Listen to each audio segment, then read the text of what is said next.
3000 രൂപ ഒരു തരം. 3000 രൂപ ഒരു തരം. ലേലം ഉറപ്പിക്കാൻ പോവാ. 3000 രൂപ രണ്ടു തരം. വിളിക്കേണ്ടവർക്കൊക്കെ വിളിക്കാം കേട്ടോ. 3100. ആ, ഭാർഗവ മുതലാളി 3100 വിളിച്ചിരിക്കുന്നു.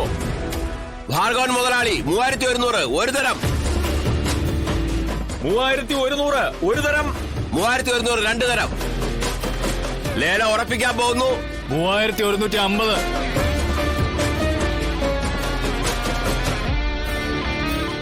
ചാച്ചപ്പനാണേ. ലേശം പച്ചമയും കണ്ടപ്പോ ഒരു പൂതി. ഇതങ്ങോട്ട് തൂക്കിയേക്കാന്ന്. മീൻ ഞാൻ കണ്ട് ബോധിച്ചു. എന്നാ പിന്നെ ഇത് നിന്റെ പോക്കറ്റിൽ വെച്ചോടാ. ഞാൻ എന്റെ വണ്ടിയിലേക്ക് മീൻ വാരിട്ടോളാം. അതെങ്ങനെ ശരിയാവും? ലേലം അവസാനിച്ചിട്ടില്ലല്ലോ. ഞാൻ 3200 വിളിക്കാൻ പോവാ. അതേ, നീ ഒറ്റയ്ക്ക് നിന്ന് വിളിച്ചോടാ. ഈ ലേലം ഞാനങ്ങ് ഉറപ്പിച്ചു. ചാച്ചപ്പം വിളിച്ചു കഴിഞ്ഞാ അതിന്റെ അപ്പുറത്തേക്ക് ഒരു വിളി ഇവിടെ പതിവുള്ളതല്ല. അങ്ങനെ വിളിക്കുന്നവരെ ഞങ്ങളിവിടെ പ്രോത്സാഹിപ്പിക്കാറുമില്ല. എന്തടേ, ശരിയല്ലേ? പിന്നല്ലാതെ.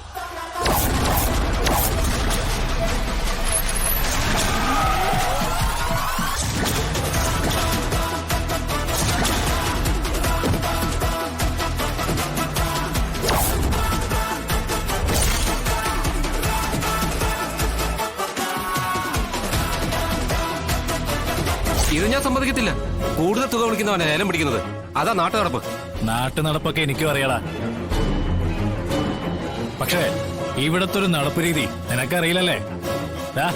ഇവനൊന്ന് കൊണ്ടുപോയി നമ്മുടെ ആചാരാനുഷ്ഠാനങ്ങളൊക്കെ വള്ളി പുള്ളി തെറ്റാതെ ഒന്ന് പഠിപ്പിച്ചേക്കടാ. പിടിച്ചു കൊണ്ടോടാ.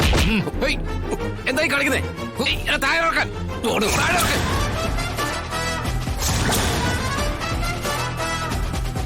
ഇതെന്തായി കാണിക്കുന്നേ? അയാൾ പറഞ്ഞ ന്യായമല്ലേ? 3250.